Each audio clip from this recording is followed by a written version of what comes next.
Hello everyone! Today we're going to take a look at what free-to-play weapons would be best on Kazuha. Let's not waste any time and get started. To summarize from our last video, we've determined that an attack percent stance with 4-piece Viridescent would be the best for your Kazuha. However, I did focus on single swirl reactions on my artifact build video, so the results can differ for that, which we'll look into in a future video. For now, we'll use this and we will be comparing free-to-play weapons for today. Free-to-play means that these weapons are not available in Paimon Shop, Battle Pass, and Gacha, and you can only get these in-game. We'll be using a level 80 Ascendant Kazuha with optimized artifact substats and stats for each weapon. Each 3-star weapon will be automatically R5 unless I say they're not. I will be analyzing each of the free-to-play weapons and will be putting a tier list for where I personally think they stand. You can skip to it based on the timestamp I will provide in the description. With that said, let's get started. First weapon will be the Fillet Blade with a strong 401 base attack and a decent substat of attack percent. If you watched my Eula video, you might recall me stating that the prototype and snow tuned ability is meh because there's much better abilities that is better for your overall kit. However, that is what I think for a main DPS. Fillet Blade's ability is similar to prototypes, but since you're not using Kazuha as a main DPS, this ability is nice to have as you'll only have Kazuha in the field for a short period of time where you can deal extra damage from the weapon's ability. Next will be Skyrider. Skyrider has a poor base attack of 354 with a substat of ER. It is a nice ability that boosts your attack percent whenever you use your burst as well. However, its low base attack and attack percent of only 24% boost is very mediocre. In addition, technically, if we were to be free to play, you'd technically only be working with an R1 Skyrider, since you can only get these from wishes except one from Pan Guaner, giving you an attack percent of 12% instead. Next weapon is in a similar scenario as Skyrider, except that it is impossible to get R5 for the specific weapon, which is the Dark Iron Sword, where you can only get one from Chen the Sharp. This is actually a great weapon for Kazuha with a decent base attack of 401 with a great EM subset of 141, and the ability will always be activated as long as you do an Electro Infused Swirl, which will boost your attack percent by 20 or 40% if we can eventually R5 this weapon. Harbinger of Dawn will be next, where we enter high risk, high reward territory where it boosts 2 of your most important substats for any DPS character. With a decent base attack of 401 and an amazing crit damage subset of 46.9%, it has the ability that as long as your HP is above 90%, your crit rate is also boosted 14% if R1 and then 28% if it's R5.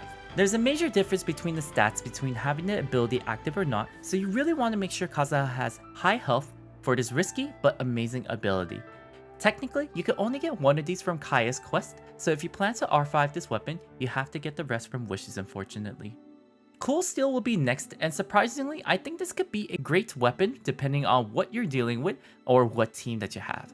With a decent base attack of 401 and an attack percent substat, its ability is to increase damage against opponents affected by Hydra or Cryo by 12% or 24% for R5. Now, the majority of the time, you might not always be able to activate the ability, since Swirl will sometimes get rid of the Hydra or Cryo application, depending on the gauge on the enemy. However, if you have a freeze comp Ganyu team, with Ganyu's burst, with Mona's E, and then popping Kazuha's burst, you might just be able to get close to getting damage close to this if your opponent is always somehow afflicted by Hydra or Cryo. Iron Sting is our first 4-star craftable weapon with a base attack of 510 and a strong EM of 165. We will only be looking at R1's ability, which is 12% boost on all damage as long as you deal elemental damage, which is all of Kazuha's kit. This is going to be probably one of Kazuha's strongest weapon as it has the highest base attack so far. Strong substat and a strong ability, but we'll see in the tier list later on. Last weapon that we will be looking at is Prototype Rancour, where its very high base attack of 565 and decent ability will push its damage potential pretty high in comparison to the others. Although its subset is pretty useless unless you switch to a main DPS Kazuha, its high base attack makes up for it, and if you make sure to do your autos 4 times, you'll be able to boost your skill and burst damage potential as well. Now that we have gone over all of the possible weapons, I'm going to separate them into 3 categories. People like to use letters to determine a weapon's potential, but as a narcissistic person, we'll be using 3 of my faces. The category, the meh category, and then the oh category. Some of you are probably like, what the heck is wrong with this sensei? Shut up, I run this channel. Anyways, let's start with the category. On the very bottom of our list, we have Skyrider, no ability, and Skyrider R1.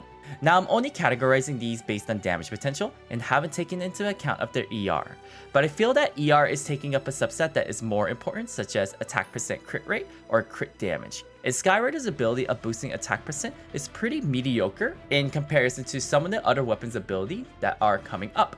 Next would be Harbinger no ability, or in our circumstance below 90% health. This is the reason it's a high risk weapon, as your damage potential of Harbinger could potentially become the worst, possibly lower than Skyrider, since Skyrider has the energy recharge to back it up.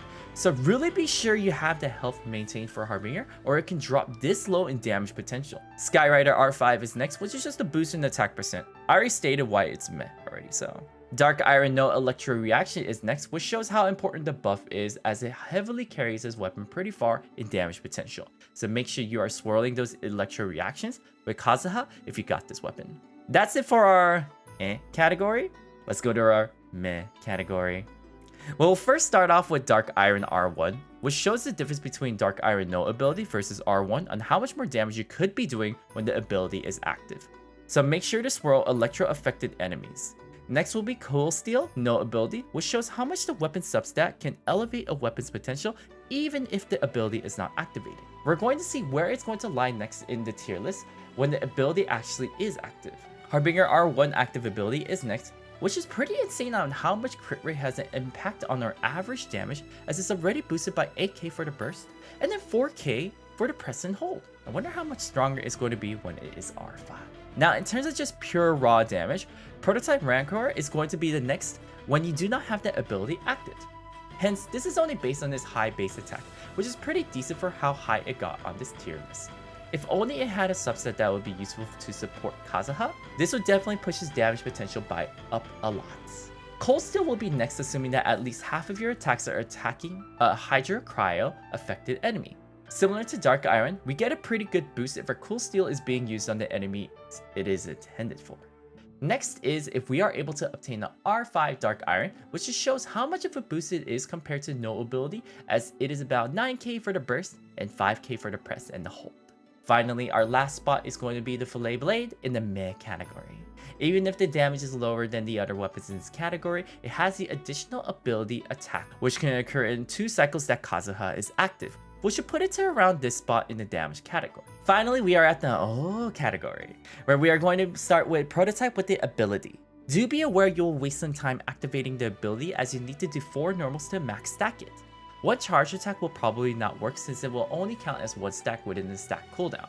However, by doing these normals, you're able to simply boost your average damage by this much in comparison to when it did not have the ability. Iron Sting is going to be next, which makes sense as its EM boosts your swirl damage, has a good high base attack, and a very good damage modifier from its ability, which will always be active. Next up is going to be Cool Steel full ability. If you're able to utilize this weapon to its full potential, but always attacking a Hydro or Cryo affected enemy, which is a huge damage boost in comparison to a no ability Cool Steel. I could probably see this working well in the Freeze Comp Ganyu team, so this is probably when you're able to fully utilize it. The strongest damage dealing weapon out of all of them is going to be Harbinger R5, with its ability always active. Pretty amazing, as it started from the bottom and made its way all the way to the top.